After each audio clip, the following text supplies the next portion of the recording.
সুপ্রিয় দর্শক, আসসালামু আলাইকুম ওয়া রাহমাতুল্লাহি ওয়া বারাকাতুহু। এই মুহূর্তে যে যেখান থেকে দেখছেন চ্যানেল 24, স্বাগত জানাচ্ছি। আমি খালিদ সাইফুল্লাহ বকশী আর শুরু করছি আকিজ পাইপের সৌজন্যে জীবন বিধান। এই আয়োজনে প্রতিদিন কোনো একটা বিষয় নিয়ে আমরা কথা বলতে চাই। আজ আমরা কথা বলতে চাই বৈষম্য প্রেক্ষিত থার্ড জেন্ডার, যাদের নিয়ে আমার চিন্তা হলো যে অনেকগুলো ফুলের সমন্বয়ে হয় যে বাগান, সে বাগানকেই দেখতে লাগে অনেক সুন্দর। আমাদের থার্ড জেন্ডার যাদেরকে বলি, আমি বলতে চাই তারা সমাজের তৃতীয় ফুল। চলুন, তাদের সাথে হচ্ছে নানামুখী বৈষম্য, এবং এই বৈষম্য খোদ আলেম ওলামা বা আমরাও করছে কিনা বোধহয় ভাবা দরকার, বোঝা দরকার। এই সব বিষয় নিয়েই উত্তর দেবেন বিশিষ্ট আলেমেদ্দিন, বিশিষ্ট ইসলামিক স্কলার জনাব প্রফেসর মাওলানা মুখতার আহমেদ, যিনি চেয়ারম্যান তারবিয়া এডুকেশন। শাহেখ, স্বাগত। আসসালামু আলাইকুম। ওয়ালাইকুম আসসালাম রহমতুল্লাহি ওয়া বারাকাতুহু। আমি যদি ছোট ছোট করে জিজ্ঞেস করি, আপনি কি জামাতের সাথে মহিলাদেরকে নামাজ পড়তে দেখেন মসজিদে? কিন্তু থার্ড জেন্ডারও তো নামাজ পড়তে চান, এবং থার্ড জেন্ডারও কিন্তু সেই ধারাবাহিকতায় 90% বেশি মুসলমান তারাও। জি, প্রথমত কথা হচ্ছে যে এই যে থার্ড জেন্ডার নামে এই শব্দটাকে আমি একটা ডিসক্রিমিনেশন বা বৈষম্য মনে করি। এই জন্য মনে করি যে থার্ড জেন্ডার বলতে যদি ইসলামের পার্সপেক্টিভ থেকে বলি, এমনকি বিজ্ঞানের পার্সপেক্টিভ থেকেও বলি, তাহলে আসলে থার্ড জেন্ডার বলতে কোনো জেন্ডার নেই, এদেরও জেন্ডার আছে। এটাকে আমরা যদি মেডিকেলি বা মেডিকেল সায়েন্সের পার্সপেক্টিভ থেকে যদি দেখি, তাহলে এদের তিনি ছেলে অথবা মেয়ে, হয় ছেলের প্রবণতা তার মধ্যে বেশি অথবা একজন নারীর প্রবণতা তার মধ্যে বেশি। হরমোন আসলে কোনটা বেশি এখানে কাজ করছে, এটা একটা বিষয়। 2 নম্বর, তো রাসূল সাল্লাল্লাহু আলাইহি ওয়াসাল্লাম বলেই দিয়েছেন যে তোমরা একজন যদি এরকম খুনসা দেখো, অর্থাৎ যিনি আমরা বলি থার্ড জেন্ডার, তোমরা আইডেন্টিফাই করে দেখো যে তার যে অর্গানটাকে উপর ভিত্তি করে আমরা থার্ড জেন্ডার বলে থাকি, অর্গানটা তোমরা চেক করলে তোমরা বুঝতে পারবে যে আসলে তিনি কোন জেন্ডারের অন্তর্ভুক্ত। অতএব এই শব্দটার মধ্যে একটা বৈষম্য আছে বলে আমি মনে করি। এই শব্দটাই মূলত তাদেরকে সমাজ থেকে একেবারে বিচ্ছিন্ন বা আলাদা করে দিচ্ছে। এটা 1 নম্বর কথা। আর 2 নম্বর কথা হচ্ছে যে তিনি যদি মুসলিম হয়ে থাকেন তাহলে তার উপর নামাজ পড়া ফরজ, অতএব নামাজের জায়গা তো তার জন্য থাকবেই, অথবা নামাজে তার অংশগ্রহণের সেই সুযোগ থাকবেই। সমাজ যখন তাকে এই জেন্ডারের, এই যে আমরা যে জেন্ডার যে ফোবিয়ার কথা বলছি বা ডিসক্রিমিনেশনের কথা বলছি, এই জায়গায় যখন নিয়ে যায়, তখন সমাজ তাকে অচ্ছুত মনে করে, অথবা এটা যেই ঘরে এরকম একটা সন্তানের জন্ম হয়েছে সেটাকে অপয়া, তাকে খুবই খারাপ এমন কোনো কিছু মনে করে। তারা তো জামাতের সাথে নামাজ পড়তে চান, এই কারণে অবশ্যই তাদেরকে জামাতের সাথে নামাজ আদায় করার অধিকার তাদের আছে। সেই সুযোগটা আমাদেরকে আলেমরা যারা কাজ করেন, যারা মসজিদে ইমামতি করেন বা যারা খুতবা প্রদান করেন অথবা যারা পাবলিক আলোচনা করেন, তাদেরকে এই বিষয়টা তুলে ধরতে হবে মানুষের কাছে। সাধারণ গোরস্থানেও তাদেরকে কবরস্থ করা হয় না, এটি খুবই দুর্ভাগ্যজনক। এটা আসলে যে সমাজে আমরা যেটা কথা বলছিলাম, যে সমাজে এক ধরনের এদেরকে নিয়ে এক ধরনের নেতিবাচক যে চিন্তা আছে। আবার মনে করো যে ঘরে এরকম একটা সন্তান হয়েছে, সেখানে আল্লাহর বুঝি অভিশাপ আছে বা আল্লাহর পক্ষ থেকে সেখানে কোনো তাদের প্রতি আল্লাহর পক্ষ থেকে কোনো রহমত নাই, তারা এমন কোনো অপরাধ করেছেন যার কারণে এরকম কোনো সন্তান হয়েছে। বিষয়টা একেবারেই সম্পূর্ণ ইসলাম বিরোধী এক ধরনের মানসিকতা। ইসলামের উত্তরাধিকার আইন না মেনে তাদেরকে বঞ্চিত করে সম্পদ থেকেও বঞ্চিত করা হচ্ছে। এটাও হারাম, একেবারে নিষিদ্ধ। এটা যদি কেউ করেন তাহলে তিনি তো এমন অপরাধ করলেন যে অপরাধী দিন কিয়ামতের দিন তিনি আল্লাহর কাছে দাঁড়িয়ে যাবেন। এখন প্রশ্ন এগেইন আবার যে তাকে আসলে আমরা কোন ভিত্তিতে, তাকে কি ছেলে ধরে আমরা তাকে উত্তরাধিকারী সম্পত্তি দেবো নাকি মেয়ে ধরে? আমি একেবারে স্পষ্ট করে বলতে চাই, রাসূল সাল্লাল্লাহু আলাইহি ওয়াসাল্লাম বলেছেন তোমরা তার পেশাবের জায়গাটা দেখো, তিনি কীভাবে পেশাব করেন, এটার উপর ভিত্তি করে তোমরা তার জেন্ডার আইডেন্টিফাই করো। এরপরে তোমরা মেডিকেলে যাও, মেডিকেলে গিয়ে তারপরে দেখো যে তার অবস্থাটা কী, সেই জায়গা থেকে আমরা ট্রিটমেন্টে যেতে পারি। তাইলে এই জটিলতাগুলো আমরা একেবারে এগুলো থেকে আমরা উত্তরণ হতে পারি। এবং এই জায়গায় আমি দায় যেখানে দেব, প্রথমত আমি দায় দেবো রাষ্ট্রকে। আর রাষ্ট্রকে আসলে তাদের ব্যাপারে কোনো সিদ্ধান্ত নিয়েছে কিনা, রাষ্ট্রের তাদের ব্যাপারে পলিসি কি, আমি জানি রাষ্ট্রের কোনো পলিসি আছে কিনা, সেই পলিসি যদি থাকে যে সেই পলিসির ইমপ্লিমেন্টেশন কোথায়। খোদ বাবা মাও এমন অবস্থা তৈরি করে যে সে ঘর ছেড়ে চলে যাক। এটা বাবা মার প্রতি আমাদের অনুরোধ যে তারা যেন এটা না করেন। কিন্তু আমি এই জায়গায় দায়ের কথা বলবো এগেইন, যে আমরা পাবলিক ডিসকোর্সটা কী লেভেলে তৈরি করেছি। আমাদের মসজিদগুলোকে কি আপনি কোনোদিন আলোচনা শুনেছেন থার্ড জেন্ডার নিয়ে আলোচনা? মসজিদে যদি আলোচনা না হয় তাহলে মানুষ জানবে কোত্থেকে?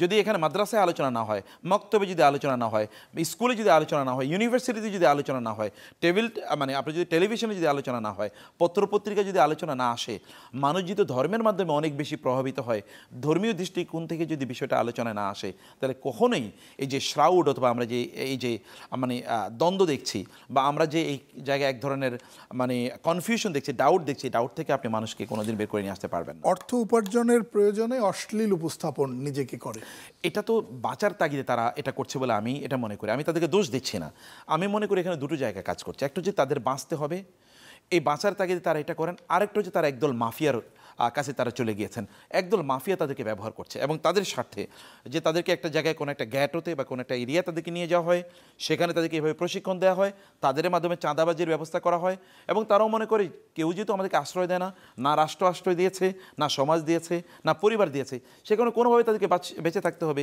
যারা তাদেরকে আশ্রয় দেয় তাদের কথা অনুসারে তাদেরকে চলতে হয়। সেই কারণে 1 নম্বরে রাষ্ট্রকে অবশ্যই দায় নিতে হবে এবং আমি মনে করি 2 নম্বরে এখানে আলেম ওলামা তাদেরকেও এখানে দায় নিতে হবে, করতে পারে। আরও আসবো একটা বিরতির পর। দর্শক দেখছেন আকিজ পাইপের সৌজন্যে জীবন বিধান। ছোট্ট একটা বিরতির পর আবারও আসছি।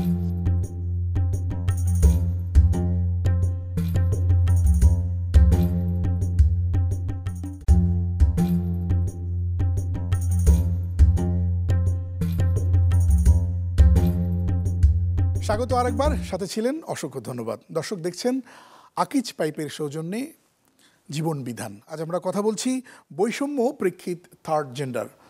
প্রিয় আলেমদ্দিন মুখতার আহমেদ আছেন আমাদের সাথে। আপনি সরকারকেই সব বেশিরভাগ দায়িত্ব নিতে বললেন, কিন্তু আমাদের সমাজেরও তো দায় আছে। আমরা তাদের কাজে নেই না, আমাদের পরিবেশ খারাপ হবে বলে কোনো কাজ দেই না। তারা কোনো ব্যবসা বাণিজ্য করলেও আমরা তাদেরকে নেতিবাচকভাবে দেখি এবং তাদেরকে তো খুব বহুভাবে টিচ করি। জি না, আমি এই জায়গায় রাষ্ট্রের দায়ের কথা এই জন্যে বলেছি যে রাষ্ট্র এই ডিসকোর্স তৈরি করেছে কিনা, এই আলোচনা তৈরি করেছে কিনা যে তারাও মানুষ এবং তাদেরকে কোনোভাবে ডিসক্রিমিনেশন করা যাবে না, এরকম কোনো উদ্যোগ রাষ্ট্রীয় পর্যায়ে আমার চোখে পড়েনি। আবার আলেমদের পক্ষ থেকে উদ্যোগ পড়েনি। মানুষ তো আলেমদের কাছ থেকে নেবে পলিসি অথবা রাষ্ট্রের কাছ থেকে পলিসি নেবে। আপনি কোনো একজন ফিলান্থ্রপিস্ট এখানে এগিয়ে আসবেন বা সমাজের কোনো একজন যদি দায়িত্বশীল ব্যক্তি বা ব্যবসায়ী অথবা ধরুন অথবা অন্য কোনো দায়িত্বশীল এগিয়ে আসবেন তাদেরকে পুনর্বাসন করার জন্য, এই আইডিয়া তো তাদেরকে দিতে হবে। এই আইডিয়া যদি তাদেরকে না দেওয়া হয় তাহলে তো এই দুর্বৃত্তায়ন হবেই, তারা নিজেরা দুর্বৃত্তায়নে ঢুকে যাবেন অথবা অন্য কেউ তাদেরকে নিয়ে দুর্বৃত্তায়নের কাজ করবে। অথবা এখানে policy making is very important. সর্বত্রই পৃথিবীর সর্বত্রই রাসূল সাল্লাল্লাহু যখন মদিনায় গিয়েছেন তখন তিনি কী করেছেন? পলিসি তৈরি করেছেন। কোরআন এসছে কী করে? কোরআন তো আসলে পলিসি দিয়েছে, ইন্না হাযাল কোরআন ইয়াহদি লিল্লাতী হিয়া আকওয়াম। সবচেয়ে উত্তম পলিসিটা কোরআন দিয়েছে।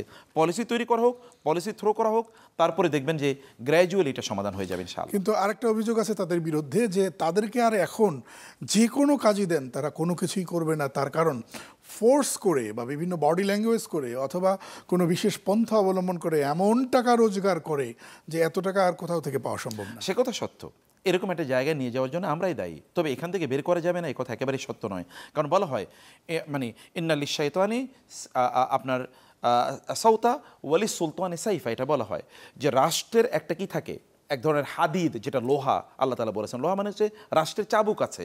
রাষ্ট্র যদি তার শাসনকে অবশ্যই ব্যবহার করে তাহলে এই যে অব্যবস্থাপনা আমরা দেখছি বা এখানে যে দুর্বৃত্তায়ন দেখছি, ক্রিমিনালাইজেশন দেখছি, এখান থেকে বের করে নিয়ে আসা সম্ভব। রাষ্ট্র পলিসি দিক তাদেরকে কীভাবে পুনর্বাসন করবে? রাষ্ট্র কি তাকে শিক্ষার মধ্যে নিয়ে গিয়েছে? তারা তো ছোটোবেলা থেকে শিক্ষা পায়নি, অথবা তারা বড় হওয়ার পরেও তারা শিক্ষা পায়নি, কোথাও তাদেরকে এন্টারটেন করা হয় না। তাহলে তাদের জন্য শিক্ষার ব্যবস্থা করুক, প্রয়োজনে তাদের জন্য আলাদা এডুকেশন একটা স্ট্রিম ডেভেলপ করুক, সেখানে তাদেরকে পড়ানো হোক, এরপরে রাষ্ট্রীয় কাজে তাদেরকে পুনর্বাসন করার ব্যবস্থা করা হোক। এর যদি করা যায়, আমার বিশ্বাস যে এটা মানে মানুষ যখন কোনো আইন যখন তাদের উপরে অ্যাপ্লাই করা হয় না, তখন তো সে ওই পথে চলে যাবে। যারা আইন প্রয়োগ করবে তারা সহ, তাদের সবাই নয়, অল্প কিছু মানুষ সহ আরও এমন এক শ্রেণীর লোক আছে যারা রুচির চরম অধঃপতনের রুচির মানুষগুলো তাদের সাথে অন্যায় আচরণ করে। হ্যাঁ, কথা একেবারেই সত্য। আমরা একই জায়গায় ঘুরে ফিরে আসছি যে এই জায়গাগুলো কখন তৈরি হয়, যখন লুপহোল থাকে, যখন আপনার কাছে কোনো বিধান না থাকে, কোনো সংবিধান না থাকে, যখন কোনো আইন না থাকে, অথবা কোনো ব্যবস্থাপনা যদি না থাকে, সুযোগ যদি না থাকে, এডুকেশন যদি না থাকে, তাহলে তো প্রত্যেকে তখন দুর্বৃত্ত। আমরা তো দেখেছি একটা দুর্বৃত্তায়নের সোসাইটি, মানে criminalisation of the whole society, গোটা সমাজ কীভাবে দুর্বৃত্তে পরিণত হয়েছে যদি আইনের শাসন না থাকে। আমার মনে হয় যদি আইনের শাসন আমরা ডেভেলপ করতে পারি, ওদেরকে নিয়ে আমাদের একটা থিঙ্ক ট্যাঙ্ক তৈরি হোক না যে তাদেরকে কীভাবে পুনর্বাসন করা যায়, তারা এমন একটা পেপার দেখ আমাদেরকে একটা পলিসি দেখ, রাষ্ট্র এরকম একটা ইয়ে তৈরি করুক, তাদেরকে নিয়ে কাজ করুক, তারপরে আমরা দেখি যে এটা থেকে বের হবে না কেন, অবশ্যই বের হবে। আমাদের সেই ভাই বোনদের নিয়ে অনেক বড় আমাদের হতাশা এবং আশাবাদী আমরা হতে চাই।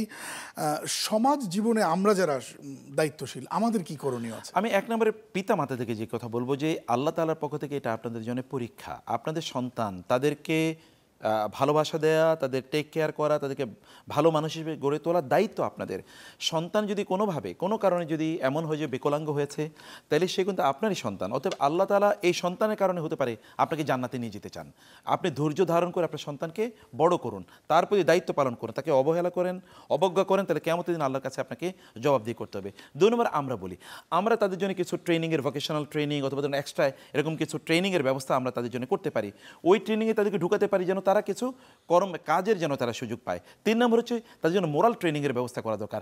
আলেমরা কি এটা করতে পারে যে ঠিক আছে এটা আমি বলছি এগেন থার্ড জেন্ডার শব্দটাকে আমি গ্রহণ করছি না, তারপরেও যাদেরকে আমরা মনে করি এই যে third gender, within bracket third gender, তাদেরকে ডেকে কি আমরা কোনো একটা মাহফিল আয়োজন করতে পারি, অথবা একটা কনফারেন্সের আয়োজন করতে পারি, অথবা আলোচনা আয়োজন করতে পারি। তাদেরকে বলতে পারি যে তোমরা এইভাবে কাজগুলো করো, তোমাদেরকে ইসলাম বলেছে এইভাবে কাজ করা। তারা তো কিছুই জানে না। সমাজের মেইন স্ট্রিমে আমরা তাদেরকে নিয়ে আসার জন্য আমাদের উদ্যোগ কোথায়? এগুলো যদি আমরা গ্রহণ করতে পারি, আমার বিশ্বাস এই সমস্যা থেকে আমরা অবশ্যই উঠে আসতে পারবেন। আল্লাহ তাআলা তৌফিক দান করুন, আমিন। দর্শক, আমরা চাই থার্ড জেন্ডার যাদের বলা হয় তারা আমাদের পাশেই। নারীরা যদি তাদের পার্সেন্টেজ নারী হয় তাহলে তারা নারীদের সাথে নামাজ পড়বে, আর পুরুষ হলে পুরুষদের সাথে নামাজ পড়বে, দূরত্ব মেনটেন করে যেভাবে পড়বার কথা। একই গোরস্থানে তারা শায়িত হবে, তাতে ইসলামের কোনো বাধা নেই। আর যে সকল বাবারা মায়েরা বঞ্চিত করছেন, আল্লাহ আপনাদেরকে হিদায়েত দান করুন, আল্লাহ তার সত্যিকারের বাবা মা হওয়ার তৌফিক দান করুন।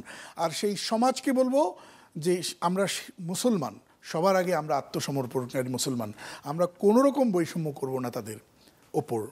এই সময়ে অনেক কিছু বদলে যাচ্ছে, এই বিষয়টিও বদলে যাক, এই প্রত্যাশাই রাখি। প্রফেসর মুখতার আহমেদ, অসংখ্য ধন্যবাদ, চমৎকার করে বলেছেন। বারাকাল্লাহু ফিক। দর্শক, আপনাদেরকেও অসংখ্য ধন্যবাদ জানাচ্ছি সাথে ছিলেন বলে।